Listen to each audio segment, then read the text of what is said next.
Okay, so who wins this debate? We've got Thomas Sowell versus Hillary Pippett, I think it is.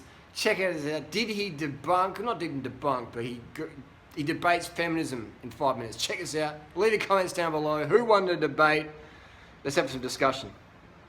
Pell is an attorney with Greenbaum, Wolf and Ernst, a graduate of Vassar and of the Columbia Law School, and very active in a number of liberal and feminist movements. Mrs. Pilpel.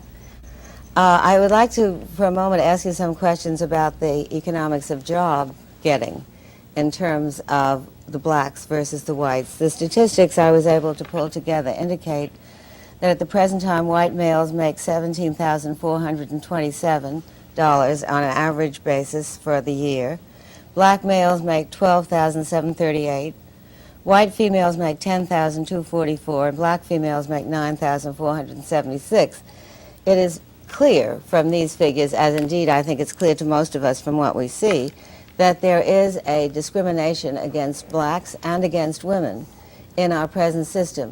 Since not all blacks will be superior, how would you try to even that out so that there would be some equality of job opportunities? Yeah, I'm sorry you missed the earlier part of the program when I pointed out that where you find people not represented evenly, that does not show the institutional effect, because almost nowhere in human affairs do you find people evenly represented. Well, if you compare comparable people with respect to age, with respect to education, etc., you get a totally different picture, both with respect to blacks and women. Now, the figures that I saw, for example, show more recently that if you take black families where the husband and wife are both college educated and compare them to a white family where the husband and wife are both college educated, the black family is now earning $2,000 a year more. The problem is that very few blacks fall in that category.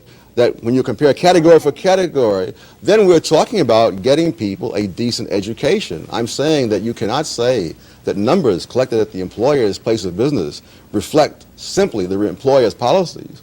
Those numbers reflect underlying conditions in the whole society, just as numbers collected at a hospital do not show you that the people are sick because they're in the hospital. No, I would agree with that, but you would also have to agree that, generally speaking, women are paid less, for example, for the same jobs as men. No, I would not. I would not agree with that. If you're talking about women with the same number of years of experience, with the same continuous service, etc., etc., then when I look at that, I don't find that disparity. I find, for example, in many cases, the women are making more, depending on how you break the data down. The difference with women is between married women and everybody else. That's the real difference. Well, even as to single women, the Census Bureau statistics, the most recent ones I could find, 1978, say that single men are earning $11,100 and single women are earning $9,300. Yes, I love the word single that is used. When I did my study, I didn't use single, I used never married.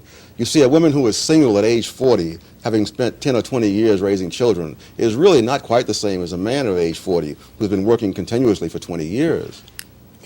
And the differential she cited is not that great, so it could easily be accounted for by the point Yes, you because when I raised. break them down the other way, I did this for the academic world, and there I found the women who are never married, which is the term the way I take it. There they were earning more than the men. And similarly, when the government did data some years ago on women who had been working continuously since high school into their 30s, there you found that they were making slightly more than men of the same description. So the difference is between married women and everybody else.